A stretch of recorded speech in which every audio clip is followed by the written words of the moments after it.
என்னுடைய பெயர் டில்லிராஜன். நான் 1975 கிட்டத்தட்ட 50 ஆண்டுகள் முடிய போது. அதான் 75 வெளியில் போய்ட்டு அதுக்கப்புறம் நான் காலேஜ் சேர்ந்தேன். அதுக்கப்புறம் எல்லா இதுவும் பண்ணேன். ஆனால் இந்த பள்ளியை பார்த்தோன்னே இன்றைக்கி நீண்ட நாட்களுக்கு அப்புறம் அப்படியே ஒரு மகிழ்ச்சி மட்டும் இல்லை, பழைய நினைவுகள்லாம் தோணுது. இந்த பள்ளியுடைய ஆசிரியர்கள் என்னவோ கடுமையான உழைப்பு, அடையப்பா இதெல்லாம் நினச்சி கூட என்னால் பார்க்க முடியல.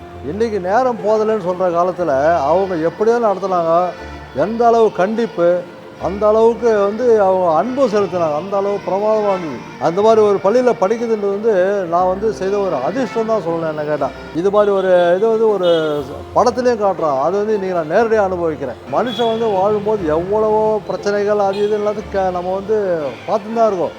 ஆனால் இந்த மாதிரி பள்ளி உள்ள நுழையும் போது தான் அத்தனை துன்பங்களை நம்ம மறந்து இந்த விழாவை கொண்டாடுறது மட்டும் இல்லாமல் ஓல்டு ஸ்டூடெண்ட் மட்டும் இல்லை, அந்த வாத்தியாருக்கு இருக்கிற வாத்தியாரில் பார்த்தோன்னா அதில் வர சந்தோஷம் எனக்கு வேறு ஒன்றுமே கிடையாது. அவருடைய ஆசீர்வாதத்தை வாங்கிட்டு போது தான் நான் வந்திருக்கேன். அன்றைக்கி 15 வயசில் 16 வயசில் வெளில போனேன். அந்த 16 வயசு பையன் மாதிரி எனக்கு தெரியுது இன்றைக்கி.